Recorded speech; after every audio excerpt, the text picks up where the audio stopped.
welcome back to B.A.L.L. My name is Tay, and we are officially opening up NBA season.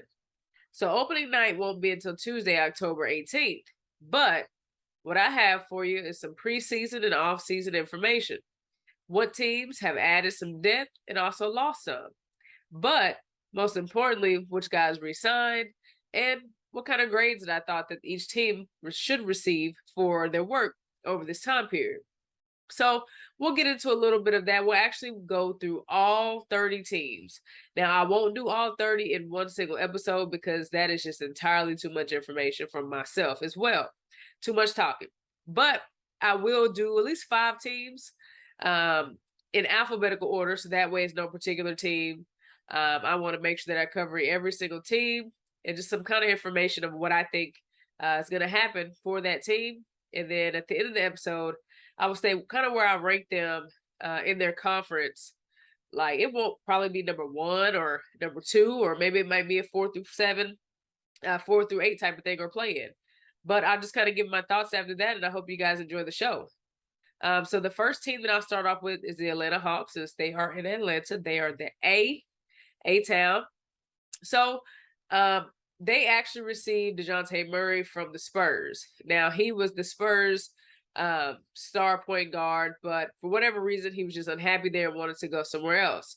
And I don't know who thought about it to put, Trae Young and DeJounte Murray together, but it's actually looking like a pretty good backcourt duo right now. They also added a wing in Justin Holiday. He came over from the Kings. They drafted AJ Griffin, number 16. They got an old vet in Maurice Harkless, traded from the Kings. They also got another vet, Aaron Holiday, the point guard. Frank Kaminsky, he is a nice center for them. And then they drafted Tyrese Martin. Now, this group makes a lot of sense for Atlanta simply because they get someone in the backcourt with Trae Young to help him kind of run the show. It is all the offense is not on his shoulders. And I think that's kind of what happened to them over the last few seasons. He's been the only guy to have to step up because they've had a lot of injuries with their wings that would stop them from actually going deeper into the playoffs. They did get into the Eastern Conference Finals that year, and they played New York and they beat them. But that's, as far as the buck goes, But they also lost out a little bit, though. They lost out on a lot of shooting. So they gave up Danilo Gallinari. He went to the Spurs. Kevin Huerter, he went to the Kings. Now, the Kings, they look pretty good too, but Kevin Huerter is a nice shooting guard. He could be a combo guard if he needs to be. Then they gave up DeLon Wright. He signed with the Wizards. He's a great defensive player. Gorey Jang, he signed with the Spurs too. And Kevin Knox, he came over from the Pistons, but his career's been a little shaky. I didn't think that he would have such a hard time. He started in New York. He looked pretty good, but then injuries came along, and so that's kind of how it goes. And then Sharif Cooper, I haven't seen much of him, but they just waived him as well, so he's out the door. But as far as the Hawks, I actually think that they can make some noise in the East, and I hope they do. I mean, it's about time that we've seen other players, other teams kind of get some shine, because, I mean, you normally always see the same teams in each conference. But to me, this is the first time, and I can't even tell you how long, that I think that both sides have top 9, 8, 10 that can actually do some work. And so I'm excited for Atlanta, and I hope that they can make a deep run. So next, Boston Celtics.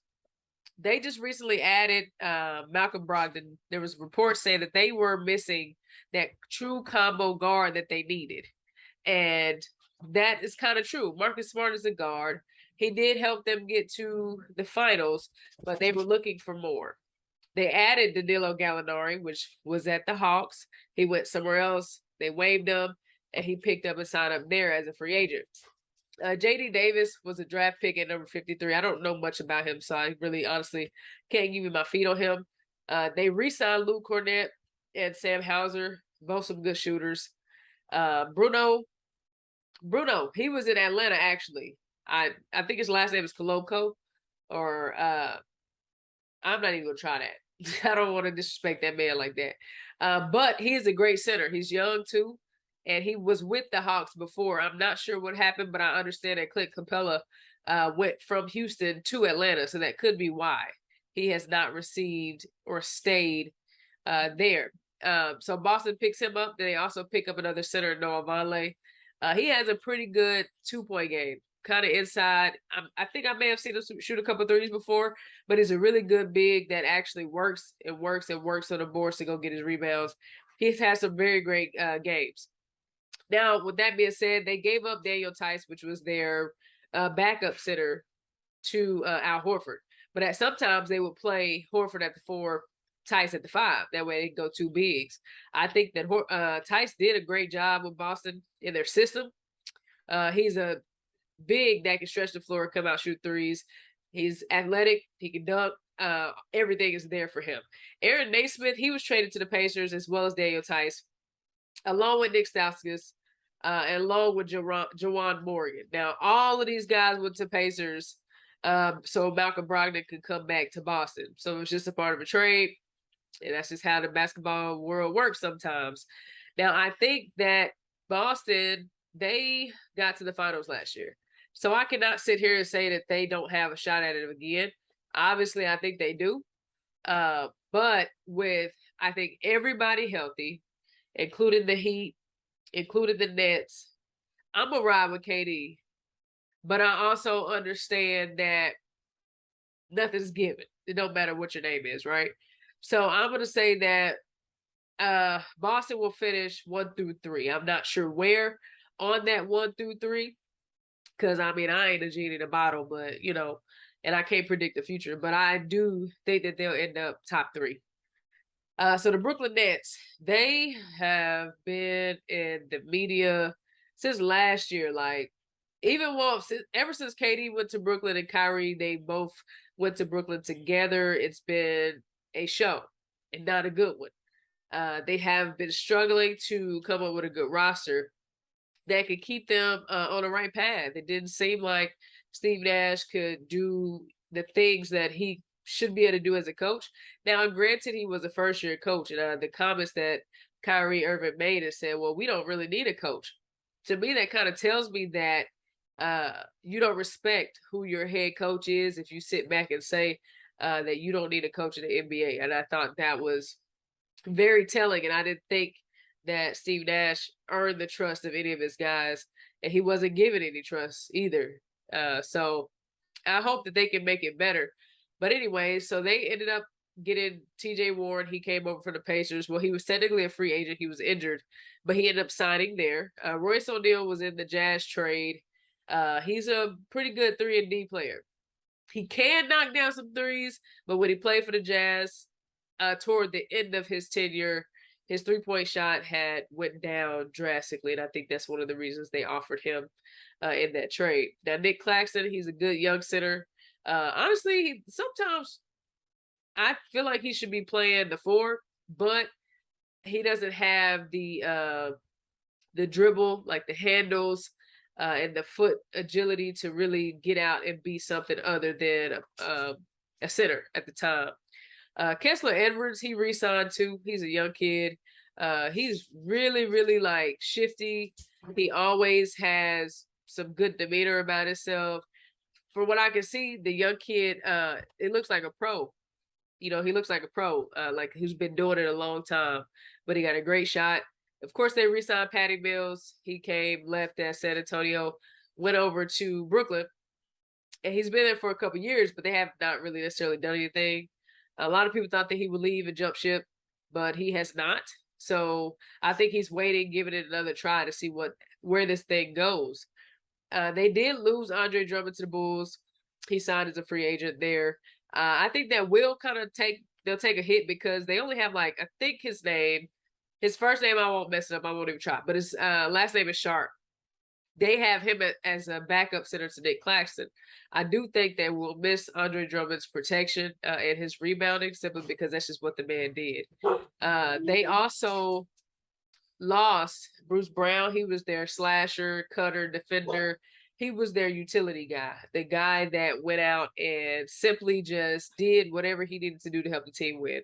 Rebounded, slashing, cutting, whatever it was, Bruce Brown went and did it. He's actually over there with the Nuggets.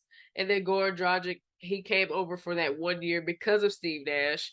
And he said that out of the media, that's my guy. I'm going to go over there and play because Steve Nash is there. And unfortunately, that pairing didn't really get to show much because of all this other stuff that's going on. But I mean, that probably would have been nice to have him as a backup to Kyrie Irving, but unfortunately, it just didn't happen. Now Ben Simmons, he is back, so he will put. I will say he will provide ample amount of assists. He should get some easy layups.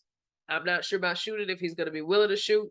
His 3-point shot, we've never really seen it, so I can't really say. But if I can see what Ben Simmons did before his injury, he did a wonderful job. I mean, I don't really know why he gets all the slander other than the one layup he wouldn't take over Trae Young. And I think that kind of defined him. Everyone said, oh, he was soft, he was scared, he didn't live up to the moment, all these things. So he has the time or the chance to rewrite all these narratives that's been spinning around him for the last 2 years. And I hope he does that. Kyrie Irving, I hope he's back for the full season. I mean, I want to see every single team at their healthiest, so that way we can see who is really who in the NBA. Because I know, yes, any sport, injuries are a part of the game. It doesn't matter what sport you play: hockey, badminton, swimming, basketball, football, whatever you decide to play, soccer. Someone's gonna always get hurt. I've never ever seen a single champion be title champion when everyone was healthy. That's just me. I've never seen that. Doesn't mean it hasn't happened. But Kyrie's back, no COVID issues. He can come and play. I would like to see what a full year does for this team together, all healthy, to be able to go out there and put it together. So overall, I mean, I'll give the Brooklyn Nets. I'm not too I like the Warriors, but I'm not hating. So I think that the Brooklyn Nets, I think they get a A- simply because they did add some wing defenders because Joe Harris is still out, the sniper 3-point shooter. Now you're not going to replace his 3-point shooter because that's just like saying, oh, we can replace Steph Curry's shooter. Not saying Joe Harris is on Steph Curry's level, but when it comes to a guy as skilled as he is, that's just a thing you can't replace. We all know NBA is a copycat league. It's trending in the era of 3-point shots. And you only have a few of those guys that are like that. You got some that can shoot, but you got some of the other ones that are like that. And so, again, I give them an A-. I just want to see how it all comes together and what system they use. Because again, Steve Nash didn't really have a system. The system was KD the last 3 years or 2 or 3 years, however long it was. KD has been the system. Now I want to see what schemes and defensive strategies he uses to help out, KD. Because yeah, you can be KD and Kyrie and score all these points, but if you don't win, what does that do for you? But I think that they get an A-, and we'll see how that goes. Next, we got the Charlotte Hornets. They have LaMelo Ball. They have a lot of young talent. They ended up drafting Mark Williams, number 15 in the draft. They re-signed Cody Martin. They also drafted Bryce McGowan's at 40. So they didn't really make that many moves, which is okay for some team if you think that you already have your core guys and you don't really want to move and you think you can progress with this team. That's perfectly fine. What I will say is that they ended up losing Miles Bridges to some legal issues, which is none of my business. I'm not getting into that. We're just here to discuss preseason. So they lose him. So what does that mean? Like you have to replace his production. Like he was averaging 25 plus a game. Like where do you find a replacement for that? But I think they found it. They went and signed LiAngelo Ball, which is LaMelo Ball's brother. One of 3 Ball brothers, anyways. They went and signed him. He's a great shooter. I loved his game. I thought he had the best game out of all of them because, of course, I was a shooter. So I actually identified with his game a little bit more. Now, when it comes to playing in the NBA, will he be able to sustain that? I hope so. Like I said, I want all these teams to be at their best, have their best players available, and go from there. But again, they really didn't do much. So I'll give them a B simply because they did add LiAngelo, and I hope that he can actually come in 6-man option, or hopefully he can wiggle his way into the starting lineup. I really hope that for him, and I bet LeVar is proud of the job that he did with his boys. Next, we have the Chicago Bulls. Now, the Chicago Bulls has the other Ball brother, and he has not been doing well simply because he hasn't been playing. He actually has a knee injury, which has been confusing to a lot of people. They say inside of the organization, and that his knee has not been responding to any of the stuff that they've been doing. But then another report came out and said, well, it has been responding, so we just don't have a timetable for his return. As your star point guard, that kind of is not good because you want to know when he'll be available. They gave him the bag. All right, now where you at? That's my thought process on that. But they re-signed Zach LaVine. He is their shooting guard. He's pretty good. He can dunk on anybody at will. He can do whatever he wants to do, and it's pretty easy. Zach is the kind of guy that you want on your team. You want that leadership in him. He's not very vocal. I don't really ever see him being that vocal, but I mean, you don't have to be vocal to be the leader all the time. Some people just lead by example, and that is okay. They drafted Jalen Terry, I'm sorry, at 18. I'm not 100% familiar with this game, so I won't even comment on that. They re-signed Derrick Jones Jr. Now, he is a high-flying machine. He can get you rebounds. He's going to dunk the ball if he's anywhere near the rim. Even if he's nowhere near, he's going to try to dunk it. And that is, I mean, you can't stop him. I mean, stop him if that's what you want to do, but you better work a little hard because it's not easy. If you go look up Derrick Jones Jr. dunks, you'll see why it's not easy at all to stop that guy. But the only person that they lost was Troy Brown Jr. to the Lakers. So they didn't really take a lot of hits other than trying to find ways to stay afloat until Lonzo gets back, which I think they can do it. Alex Caruso does a good job. He's a decent point guard, but he's a 3-and-D type of point guard. But I'm just interested to see what they'll do in order to sustain and stay afloat, in the East until he comes back, if he can come back. Now, for their grade, I wouldn't say that they did bad. I mean, they did get another center to back up Vooch. So that's good. You can never have too many centers. I mean, in a league where the center position looks like it's dying. So to get Andre Drummond, that's a pretty good thing. I mean, you take him away from one of your opponent's teams in the East. They took him from Brooklyn. So, hey, that's always a win when you can grab somebody else's good player that actually helped them accomplish a little bit, bring them into your system and integrate them in that way. So that's a pretty good start for them. But I hope that they can end up doing a lot better. And I hope that they can rise up and actually show them what they're about. Because honestly, I had high hopes for the Bulls before Lonzo got hurt. It was him, Caruso, DeMar DeRozan, and Zach LaVine. I mean, I thought that, with Lonzo, they were good. They had I thought they were going to come out the East. I mean, I can't even lie to you. I thought that they would give anybody in the East a hard time. And I hope that they can get healthy because, I mean, I want to see it. That'd be great. The city of Chicago hasn't had much greatness other than Candace Parker coming back and winning the WNBA championship for her team last year. That's the only real great thing that's happened to Chicago in a while. But to have the Bulls back, like, that would be great. And I'm a Warriors fan, but that would be amazing to see the Bulls be back in action. Even at a younger age, like, it's just, if we could see, now I ain't saying no by any means that they will be Michael Jordan. I'm not saying that. All I'm saying is that the franchise, it would be great to see that franchise do something great again. Outside of like Michael, D Rose, I mean, it's time for, them to come on back. Even with New York, we want to see these big franchises come back up in the game again and actually have a say in the league, because right now they don't. They're just trying to form. Honestly, they're forming their opinions. They're trying to get everybody to listen to what they're talking about. And that's pretty much it right now. So, but I think I'll give them, so like I said, they didn't really do much, but I'll give them a B+ for staying pat. Just add a little few people and trying to work it out. I'll give them that. They didn't really get a superstar. Now, if they would have got Andre Drummond 3 or 4 years ago, then I'd have been like, all right, yeah, that's a big move. But at this point in his career, he's definitely coming off the bench.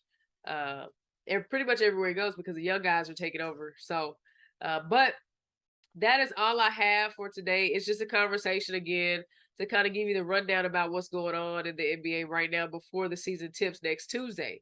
Will be the 76ers at the Celtics at 7:30 Eastern time. And then we have the Lakers at the Warriors, my team, of course, at 10 p.m. Eastern time. And I hope you guys have a wonderful day. Thank you for tuning in, and I'll see you next time.